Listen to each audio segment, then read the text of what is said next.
तो लीजिए सुनिए कमला उपन्यास का 15वां अध्याय। लेखक शरद चंद्र चट्टोपाध्याय। कुछ दिन वृंदावन में रहकर सतीश को यह अच्छी तरह मालूम हो गया कि वैराग्य पदार्थ कल्पना में चाहे जितना सुंदर जान पड़े, वास्तव में उसका उपयोग या उपभोग उतना रुचिकर नहीं प्रतीत होता। अर्थात मुंह से तो संसार असार कह देना कुछ भी कठिन नहीं, लेकिन वास्तव में संसार को छोड़कर संसार में रहना एक प्रकार से असंभव ही है।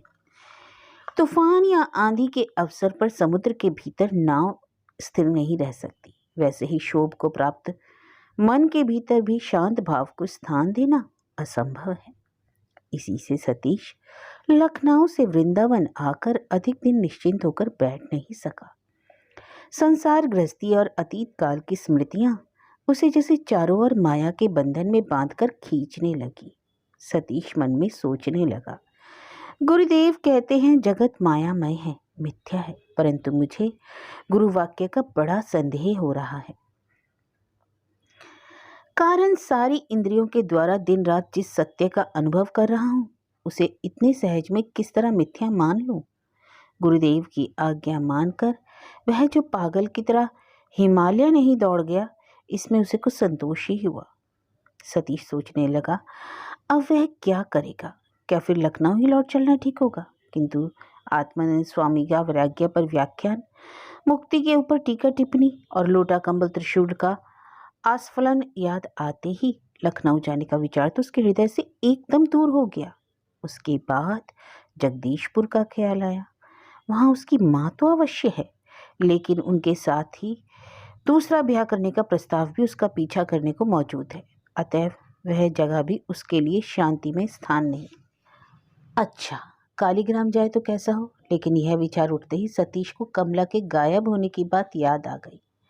यह समाचार जिस रूप में सतीश के कानों तक पहुंचा था, उस पर उसे विश्वास नहीं हुआ था। यह तो नहीं कहा जा सकता, लेकिन इसमें भी संदेह नहीं कि उसे संपूर्ण विश्वास अब तक नहीं हो पाया था। इसी से असल बात जानने के लिए उसका मन व्यथापूर्ण आग्रह के साथ बार बार उसे उकसा रहा था। किंतु कमला रहित घर उसके लिए केवल एक सफल दुस्वप्न के समान ही नहीं था, बल्कि उसके साथ ही गांव का आंदोलन, समाज की हलचल, हंसी, व्यंग, ताने आदि की जहरीली हवा में उसका दम घुटने की संपूर्ण संभावना भी थी। इसकी कल्पना करते ही सतीश का मन एकदम उत्साहहीन हो पड़ा। सतीश ने सोचा, यह कैसी मुश्किल आ पड़ी है। ना तो मैं संसार छोड़कर सन्यासी होने को ही तैयार हूँ, ना घर लौटने को ही जी चाहता है, और ना बेकार यहाँ बैठे रहने में ही शांति मिलने की संभावना दिख पड़ती है। तो फिर अब मैं क्या करूँ? सोचते सोचते सतीश थक गया। उसके आगे सोचा नहीं गया। उसका दिमाग बिल्कुल बेकार हो गया। अंत को वह अपने मन से कह उठा, दूर हो जाए झंझट, चूल्हे में जाए यह सब चिंता, आगे की बात फिर सोची जाएगी। फिलहाल अब मैंने यह तय कर लिया कि संन्यास लेने का पागलपन मुझसे नहीं हो सकेगा। तब तो कुछ छुट्टी के दिन बाकी हैं, उन्हें इधर उधर के दर्शनीय नगरों और स्थानों की सैर में ही क्यों ना बिताऊं। सतीश ने ठीक किया कि कल सवेरे ही की गाड़ी से वह आगरे ताजमहल देखने जाएगा। कवि हृदय और उसकी प्रियतमा कमला, ना, यह कमला नहीं, जो कमला उसका स्नेह, प्रेम, यतन, आदर्श, प्यार सब भूलकर लोक समाज में उसे हंसी का पात्र बनाकर, उसके भविष्य और वर्तमान को अंधकार में डुबाकर जन्म भर के लिए उसको छोड़कर चली गई। उसके बारे में तो वह अब कुछ भी सोच भी नहीं सकता। किंतु स्वदेश और विदेश में जिस प्रेममयी नारी मूर्ति को लेकर सतीश की बहुत सी निद्राहीन रातें सुख स्वप्न की तरह अनजान में एक क्षण के समान बीत गई हैं, जिसकी आंखों की माधुरी, होठ की हंसी, तनुलता की लीला, हाथों का स्पर्श, सबसे बढ़कर जिसके हृदय भरे अथाह प्रेम की स्मृति ने खिले हुए ताजे फूल की तरह जिसके जीवन वृंद को पुष्पित प्रफुल्लित कर रखा है, वह इतने में इतनी जल्दी भूल नहीं सकता। एक दिन, 2 दिन, 3 दिन, इसी तरह सतीश की छुट्टी के दिन यहाँ बीतते चले जाते, किंतु सतीश ताजमहल को छोड़कर अन्यत्र जा न सकता था। किसी एक अज्ञात मोह के आकर्षण से वह रोज ताजमहल की ओर दौड़ा आता था। संगमरमर के उज्ज्वल स्वप्न के स्निग्ध शीतल स्पर्श में अपने शिथिल शरीर और व्यथित मन को लुटाकर वह चुपचाप पड़ा ताज को ताका करता। उसके सामने यमुना का श्यामल जल किसी आकुल वेदना से कलकल नाद करता हुआ वहां बहा करता था। किनारों की कठिन तटभूमि से सिर पटकती हुई वृहणी यमुना जैसे रोदन किया करती थी। शाहजहां के प्रेम की स्मृति ताजमहल ने आज सतीश के भी हृदय के खंडर में प्रेम की दीपशिखा को फिर जैसे उकसा दिया। यह संगमरमर की इमारत जैसे सजीव हो उठी। यह पाषाण की मौन भाषा जैसे कान लगाकर सुनी जाती है। इसी की यह निष्कलंक उज्ज्वलता जैसे हृदय के अंधकार को दूर करने वाली है। सतीश ने निश्चय किया कि वह यहाँ रहकर छुट्टी के बाकी दिन बिताएगा। इधर उधर मारे मारे फिरना बेकार है। देखो वहाँ रहकर वह शांति पाता है या नहीं। पूर्णिमा की रात थी। चंद्रमा की चांदनी ताजमहल पर पड़कर उसे और भी उज्जवल बना रही थी। चबूतरे के ऊपर कुर्ता उतारकर उसे तकिए की जगह सिर के नीचे रखकर लेटा हुआ सतीश ताज की अपूर्व शोभा निहार रहा था। चांदनी और ताज जैसे परस्पर मिलकर धीरे धीरे एकाकार हुए जा रहे थे। जान पड़ता था दम भर में चांदनी और ताज को अलग अलग पहचानना कठिन हो जाएगा। एकाएक पास ही किसी की बांसुरी बज उठी, किंतु स्वर में उदासी और विषाद का भाव जैसे कूट कूट कर भर दिया था। वह जैसे कोई मुंह से सांस नहीं, हृदय की दीर्घ श्वास से बजा रहा था कि अचानक बांसुरी का बजना रुक गया। उसने हताश स्वर को सुनकर सतीश की आंखों में भी आंसू आ गए। एक सांस लेकर वह धीरे धीरे उठ बैठा। उसके मन में यह आग्रह पैदा हुआ कि इस बांसुरी को बजाने वाला उस्ताद कौन है, जरा देखना चाहिए। उठकर देखा, पास ही यमुना की ओर मुखी हुए एक आदमी चुपचाप बैठा है। पहनावे से जान पड़ा बंगाली है। सतीश अपनी जगह से उठकर उसके पास जा बैठा। उस आदमी को मुखातिब होने पर सतीश ने कहा, महाशय कृपा करके क्या एक बार और बांसुरी बजाइएगा। उस आदमी ने जरा हंसकर कुछ उत्तर न देकर फिर से बांसुरी बजाना शुरू किया। वह बांसुरी जैसे रोने के सिवा और कुछ जानती ही ना थी। रोते रोते बांसुरी फिर रुक गई।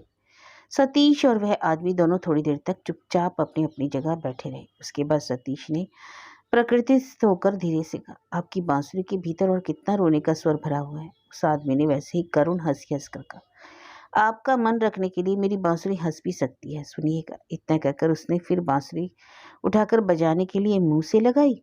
सतीश बाधा देकर क्या उठा, ना महाशय, ताज के पास हंसी का स्वर ठीक जम नहीं सकेगा। उस आदमी ने कहा, इसी से तो मेरा भी बांसुरी वही राग अलाप रहा है, विरह का राग। इस दुख की दुनिया के साथ रुदन के स्वर के सिवा कुछ और भी मेल खाता नहीं।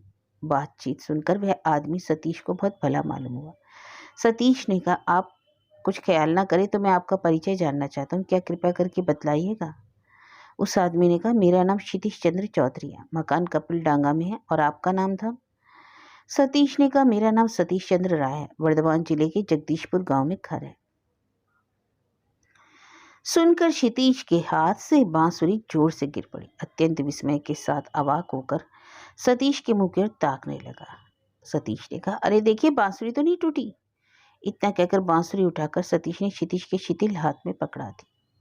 इतने में अपने को संभाल कर क्षितिश ने कहा, जगदीशपुर में सतीश चंद्र राय नाम के क्या कोई और भी सज्जन रहते हैं? नहीं जी नहीं, मैं हाँ लखनऊ में, जहाँ मैं नौकर हूँ, मेरे नाम के और एक आदमी अवश्य रहते हैं। अब क्षितिश के मन में कोई संदेह नहीं रहा। आपकी ससुराल कालीग्राम में है? बहुत सिकोड़कर संदिग्ध स्वर में सतीश ने उत्तर दिया, हाँ, लेकिन आपको कैसे मालूम हुआ? क्षितिश अत्यंत प्रसन्न होकर क्या उठा, सतीश बाबू, आपके इस प्रश्न का उत्तर पीछे दूंगा। इस समय भगवान की दया से ऐसे अद्भुत ढंग से आपसे भेंट हो गई, तब मैं आपको छोड़ूंगा नहीं। पास ही मेरा डेरा है, आपको मेरे साथ चलना होगा। क्षितिश की ओर भौचक्के की तरह थोड़ी और देर देखते रहकर सतीश ने कहा, मुझे आपके डेरे पर चलना होगा? क्यों? इस क्यों का उत्तर मेरे डेरे पर चलकर ही आप पाएंगे। आप कौन हैं? एक जासूस। इसके माने? कर्मशे प्रकाश, आप उठिए, चलिए, देर ना कीजिए। इतना कहकर क्षितिश अवाक हो गया। सतीश के दोनों हाथ पकड़कर एक तरह से जबरदस्ती खींचकर उसे अपने डेरे तक ले गया। सतीश की उतनी साथ कि कीमती बांसुरी ताजमहल के सफेद संगमरमर के चबूतरे पर चांदनी में एक काली रेखा की तरह पड़ी रही। आनंद के आवेश में उसे कुछ ख्याल ही नहीं रहा। 2 दिन से हरनाथ मैत्र को एक दूसरे गांव में किसी यजमान के यहाँ कोई पूजा अनुष्ठान कराने के लिए रहना था। यजमान के यहाँ का सब कामकाज समाप्त कर आज दोपहर को फिर वह अपने गांव को लौटे। इनके पीछे पीछे 2 आदमी और आ रहे थे। उनके सिर पर 2 गठरियां थी, जिनमें यजमान के यहाँ मिला हुआ सामान बंधा था। एक गठरी में नया पीतल का एक कलसा भी झलक रहा था। मतलब यह है कि यजमान के यहाँ से पंडित जी को यथेष्ट लाभ हुआ था। कड़ी धूप की जलन से परित्राण पाने के लिए हरनाथ अपने मुंडित माथे पर भीगा हुआ अंगूछा कई परत करके रखे हुए थे और एक सफेद कपड़े की छाया में से तेजी से अपने घर की ओर जा रहे थे। उनके बाएं हाथ में यजमान के दिए हुए 2 धोती के जोड़े थे। इन्हीं कुछ दिनों में हरनाथ का चेहरा जैसे सूख गया था। वह बूढ़े हो गए थे, कमर भी जैसे कुछ झुक गई थी, उनकी दोनों आंखें जैसे भीतर धंस गई थी और उनके नीचे स्याही जम गई थी। उनका मुख देखने से ही मालूम पड़ जाता था कि उनके हृदय के भीतर कैसी भयंकर आग जल रही है। अब यजमानी की उन्हें बिल्कुल ही इच्छा नहीं है। कहीं कहीं चले तो जाते हैं, सो यजमानों के बहुत कहने सुनने और अपनी जरूरतों से लाचार होकर। साथ ही अपने व्यथित मन को बहलाना भी इसका एक उद्देश्य होता है। चारों ओर कड़ी धूप फैली थी, वह धूप जिससे लकड़ी भी सूखकर फट जाती है। रास्ते में मिट्टी धूप में जलकर आग की तरह तप रही थी। हरनाथ किसी और नजर करके सीधे बढ़े चले जा रहे थे। इसी समय एकाएक दाहिनी ओर से आवाज आई। यह किस्त वह मात। हरनाथ समझ गए शशि मुखर्जी के घर के चबूतरे पर शतरंज खेलने का दैनिक अड्डा बादस्तूर जमा हुआ है। उन्होंने लोगों की नजर बचाकर निकल जाने के लिए छाती के दाहिनी ओर झुकाकर अपने को छिपाने की चेष्टा की। कमला के गायब हो जाने के बाद से उन्होंने इस शशि मुखर्जी को बहुत अच्छी तरह पहचान लिया था। इसी से उसके प्राच्छन्न व्यंग से भरे मुख पर विनय प्रकट करने का जो महाआडंबर देखते ही हरनाथ के हृदय के भीतर घाव में नमक छिड़कने की जैसी व्यथा पैदा हो जाती। किंतु काने शशि की एकमात्र आंख जो थी, उसमें सांप किसी तीक्ष्ण दृष्टि थी। उसने ची चै करने वाले गले से बोला, अरे ओ हरनाथ दादा, तनिक सेवक पर भी कृपा करते जाइए, इस तरह चले जाना ठीक नहीं। हरनाथ कुंडल देखकर खड़े हो गए, छाती की आड़ हटाकर आत्मप्रकाश करके अप्रतिभ स्वर में, ना भाई, धूप बड़ी कड़ी है, जमीन भी जैसे जल रही है, दूर से चले आने के कारण प्यास लगी है, इस समय नहीं ठहरूंगा, सीधा घर जाऊंगा। शशि बगल की तरह एक एक पग आगे रखता हुआ हरनाथ के पास पहुंच गया और व्यस्त भाव दिखाकर कहने लगा, यह क्या दादा, प्यास लगी है? चले आओ, मेरे यहाँ डाब का ठंडा जल पियो। अरे भाई, घर तो पहुंच ही गया हूँ, स्नान पूजा वगैरह करना बाकी है, एकदम सबसे छुट्टी पाकर जल पीऊंगा। इतना कहकर उन्होंने फिर आगे बढ़ने की चेष्टा की। शशि ने बहुत आग्रह दिखाकर कहा, आओ नहीं दादा, आओ नहीं, जल ना पियो, कम से कम एक सुसंवाद तो सुनते जाओ। सुसंवाद का नाम मत लो भाई, इस जीवन में अब मेरे लिए सु और कु दोनों ही बराबर है। शशि ने अंधेरे मुंह गढ़र मटमैले रंग के दांत चमकाकर हंसते हुए कहा, हरनाथ दादा, इस दुनिया से उब जाना ठीक नहीं। मैं अगर सचमुच ही आपको कोई अच्छी खबर सुनाऊं तो मुझे क्या खिलाइएगा, बताइए। शशि का रंग ढंग देखकर हरनाथ के मन में तुरंत एक संदेह की बिजली चमक गई। दुष्ट शशि अकारण ही कुछ करने वाला आदमी नहीं। अकस्मात उसकी इतनी आत्मीयता दिखाने का कारण? उन्होंने उद्विग्न भाव से कहा, शशि, तुम चाहते क्या हो? तुमको क्या कमला की खबर मिली है? इतने दिन से मना रहा हूँ, क्या कमला मर गई? बोलो, उससे बढ़कर मेरे लिए क्या हो सकता है? छी छी छी, यह क्या कह रहे हरनाथ दादा, बाप होकर बेटी के मरने की कामना? छी। हरनाथ को संदेह अब और भी बढ़ चला। उन्होंने उत्कंठा से उद्विग्न होकर कहा, शशि, जो कुछ कहना चाहते हो जल्दी कह डालो। शशि ने अपनी हंसी को थोड़ा और मधुर बनाकर कहा, अरुण कमला को लेकर कलकत्ते से लौट आया है।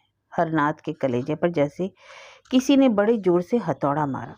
दोनों हाथों से कलेजा थामकर वज्राहात व्यक्ति की तरह स्तंभित निर्जीव होकर वह जहां के तहां खड़े हुए। उनकी आंखों के सामने दोपहर के सूर्य की समुज्वल ज्योति भी जैसे दम से अंधकार में ठग गई।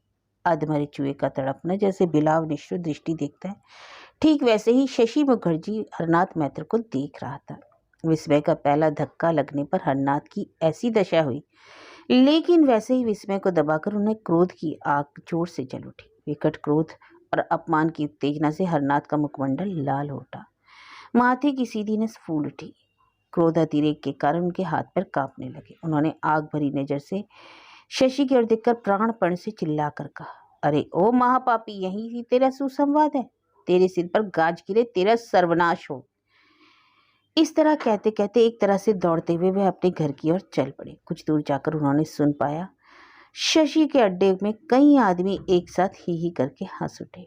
वास्तव में इतनी देर तक शशि के दल के आदमी बड़े ही आग्रह के साथ जैसे एक अत्यंत उत्तेजक नाटक का विचित्र अभिनय देख रहे थे। हरनाथ के चले जाने पर गांव के मुखिया बसु माशी ने कहा, धन की गर्मी से इतने दिन हरनाथ के पैर धरती पर ना पड़ते थे, लेकिन सिर पर दर्द भारी। मधुसूदन हंस रहे हैं। यह तो शर्मा को मालूम ही न था। अच्छा शशि, हरनाथ अब जाकर क्या करेगा बताओ भला? बेटी को घर में रखेगा या घर से निकाल देगा? हरनाथ का उग्र रूप देखकर और उनके श्राप अभिशाप सुनकर शशि का मन भयभीत हो उठा। किसी तरह उस भाव को दबाकर शशि ने कहा, जान पड़ता है निकाल बाहर ही करेगा, लेकिन यह भी निश्चय के साथ नहीं कहा जा सकता। कारण बुढ़ा जैसे बारूद के पलीते की तरह चटचट सुलग उठता है, वैसे ही क्रोध शांत होते देर नहीं लगती। फिर हजारों बाप ठहरा। लड़की को देखकर रोना धोना सुनकर बाप का हृदय पसीज उठे। कुछ आश्चर्य नहीं। खैर चाहे जो हो, तुम लोग तब तक यहाँ बैठकर एक बाजी बिछाओ, मैं जाकर मालिकों को यह खबर दे आऊं। क्या कहोगे जाकर? एक आदमी ने पूछा। शशि बोला, कहूंगा कि हरनाथ मैत्र लौट आए हैं। कमला के आने की खबर मैंने पहले ही जमींदार बाबू के कानों तक पहुंचवा दी। सिर्फ हरनाथ के यहाँ मौजूद ना रहने से वह 2 दिन से क्रोध संभाले हुए थे। वहां जो लोग उपस्थित थे सभी के मुखों पर भारी आराम और संतोष के लक्षण दिखाई पड़े। गांव में दिन प्रतिदिन हरनाथ के घर की श्रीविधि देखकर जो लोग मन ही मन भीतर निष्फा फलडहा और आक्रोश रखते थे, आज उनके अंतर्दाह को बुझाने वाले शुभ सुयोग आकर उपस्थित था।